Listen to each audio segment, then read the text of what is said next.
ನಾವು ಈಗ ಮಾಡ್ತಾ ಇದ್ದೀನಿ ಬಂಧುಗಳ.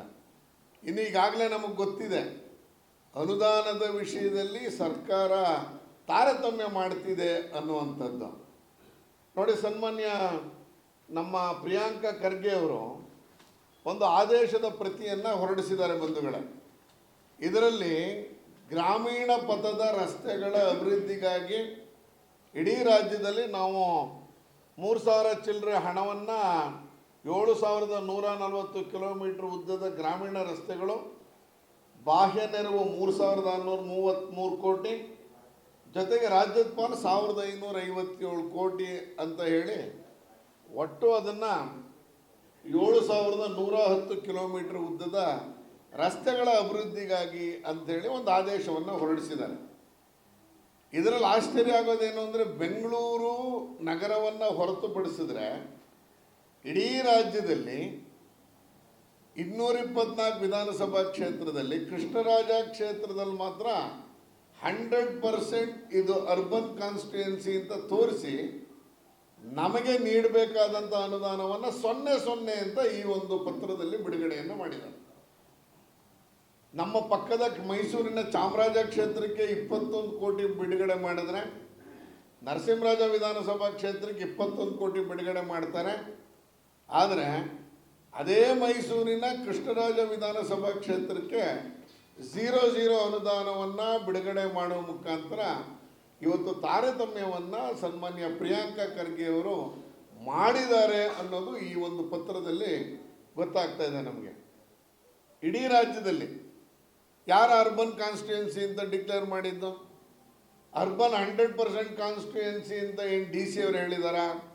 ಮೈಸೂರು ಮಹಾನಗರ ಪಾಲಿಕೆ ಕಮಿಷನರು ಘೋಷಣೆ ಮಾಡಿ ದುಡ್ಡು ಬೇಡ ಅಂತ ಹೇಳಿದಾರ?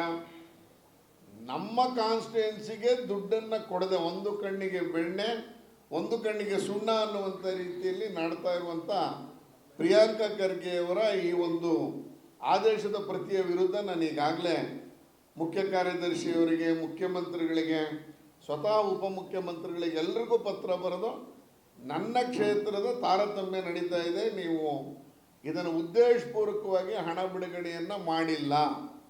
ನಗರ ಪ್ರದೇಶದ ಅನೇಕ ವಿಧಾನಸಭಾ ಕ್ಷೇತ್ರಗಳಿಗೆ ಹಣ ಬಿಡುಗಡೆ ಮಾಡಿರೋದು ಇದ್ರಲ್ಲಿ ಗೊತ್ತಾಗ್ತಿದೆ ನಮಗೆ.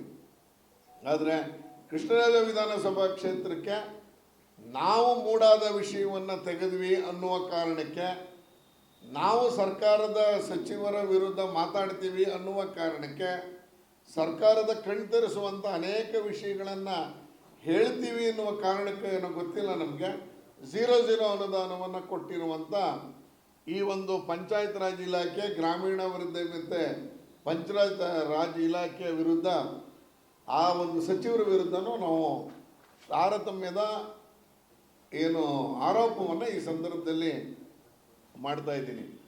ಅಂದರೆ ಸರ್ಕಾರ ಇದೇ ರೀತಿ ನಡ್ಕೋತಾ ಇದೆ. 2023ರಲ್ಲಿ ನಮ್ಮ ಸರ್ಕಾರ ಇದ್ದಂಥ ಸಂದರ್ಭದಲ್ಲಿ SFC ಗ್ರಾಂಟನ್ನು 45 ಕೋಟಿ ರೂಪಾಯಿಯನ್ನು ಇಟ್ಟಂಥ ಹಣವನ್ನು ಬೇರೆ ಕ್ಷೇತ್ರಕ್ಕೆ ವರ್ಗಾವಣೆ ಮಾಡಿದ್ದನ್ನು ನಾನು ಪ್ರಶ್ನಿಸಿ ವಿಧಾನಸಭೆಯಲ್ಲಿ ಮಾತಾಡಿದ್ದನ್ನು ತಮ್ಮ ಗಮನಕ್ಕೆ ಮತ್ತೊಮ್ಮೆ ನೆನಪಿಸ್ತಾ ಇದ್ದೀನಿ. ಇದು 2ನೇ ಬಾರಿಗೆ ಈ ರೀತಿಯಲ್ಲಿ ಅನುದಾನದಲ್ಲಿ ತಾರತಮ್ಯ, ಹಾಗೆ ಸರ್ಕಾರದ ವಿರುದ್ಧ ಶಾಸಕರ ಅಸಮಾಧಾನ. ಮೈಸೂರಿನಂತೂ ಮುಂದಿನ ತಿಂಗಳು ಇನ್ನೇನು ದಸರಾದ ಪ್ರಾರಂಭ ಸೆಪ್ಟೆಂಬರಲ್ಲಿ ನಡಿಬೇಕು. ಆದರೆ ಈ ಸಂದರ್ಭದಲ್ಲಿ ಮೈಸೂರಿನ ರಸ್ತೆಗಳು ಏನು ಗುಂಡಿಮಯ ಆಗಿರುವಂಥದ್ದು.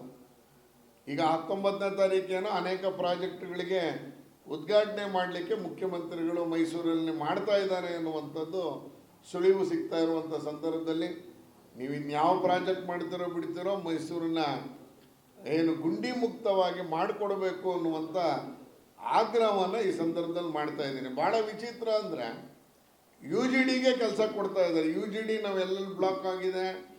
ನಾವು ಸಾರ್ವಜನಿಕವಾಗಿ ಏನು ಜನತಾ ದರ್ಶನಕ್ಕೆ ಹೋದಂಥ ಸಂದರ್ಭದಲ್ಲಿ, ಸಾರ್ವಜನಿಕವಾಗಿ ಪಾದಯಾತ್ರೆ ಮಾಡ್ತಿದ್ದಂಥ ಸಂದರ್ಭದಲ್ಲಿ UGDಗೆ ಕೊಡ್ತಾ ಇದ್ದಾರೆ. ಆದರೆ UGD ಕಟ್ ಮಾಡಿದ ನಂತರ ರಸ್ತೆಯ ರೆಸ್ಟೋರೇಷನ್ಗೆ ಕಾರ್ಪೊರೇಷನ್ಲಿ ಹಣ ಇಲ್ಲ ಅಂಥೇಳಿ ಮೈಸೂರಿನ ನನ್ನ ಕ್ಷೇತ್ರದಂತೂ ಹಣವನ್ನು ನಿರಾಕರಣೆ ಮಾಡಿರುವಂಥ ಕಮಿಷನರು. ಸರ್, ಹಣವೇ ಇಲ್ಲ ನಮ್ಮ ಹತ್ರ, ಯು ಜಿ ಡಿಗೆ ಮಾತ್ರ ಕೊಡ್ತಾ ಇದ್ದೀನಿ, ರೋಡ್ ಕೊಡೋಕ್ಕೆ ಹಣ ಇಲ್ಲ ಅಂತಂದ್ರೆ ಈ ರೀತಿಯ ದುಸ್ಥಿತಿಗೆ ಮೈಸೂರು ಮಹಾನಗರ ಪಾಲಿಕೆ ತಲುಪಿದೆ. ಇದನ್ನು ನಾವು ಎಷ್ಟು ಸಲ ಬೇಡಿಕೊಂಡ್ರು ಕೊನೆಗೆ ಹೋದ ಒಂದು 15-20 ದಿವಸದಿಂದ ಮುಖ್ಯ ಕಾರ್ಯದರ್ಶಿಯವ್ರಿಗೆ ಪತ್ರ ಬರೆದು ನಮ್ಮ ಕ್ಷೇತ್ರದಲ್ಲಿ ಯು ಜಿ ಡಿ ಕೆಲಸ ನಂತರ ರಸ್ತೆಗಳೇ ಆಗಿಲ್ಲ ಅಂಥೇಳಿ ಪತ್ರ ಬರೆದ ನಂತರ 5 ರಸ್ತೆಗಳಿಗೆ ಈಗ ನಮಗೆ ಏನು ಸ್ಯಾಂಕ್ಷನನ್ನು ಕೊಟ್ಟಿರುವಂಥದ್ದು. ಈಗ ನೋಡಿದ್ರೆ ಮೈಸೂರು ಈ ಮಳೆ ಎಲ್ಲ ಕಾರಣಕ್ಕೆ ಗುಂಡಿಗಳು ಬಿದ್ದಿದೆ. ಗುಂಡಿಗಳಿಗೆ ಅನುದಾನವನ್ನು ಕೊಟ್ಟು ತಕ್ಷಣವೇ ಗುಂಡಿಗಳನ್ನು ಮುಚ್ಚಿಸಬೇಕು. ಯಾವುದಕ್ಕೆ ಪ್ರಯಾರಿಟಿ ಮೇಲೆ ಕೆಲಸವನ್ನು ಕೊಡಬೇಕಾಗಿತ್ತೋ ಆ ರೀತಿ ಕೊಡಬೇಕು ಅನ್ನುವಂಥ ಆಗ್ರಹವನ್ನು ಈ ಸಂದರ್ಭದಲ್ಲಿ ನಾನು ಮಾಡ್ತಾ ಇದ್ದೀನಿ.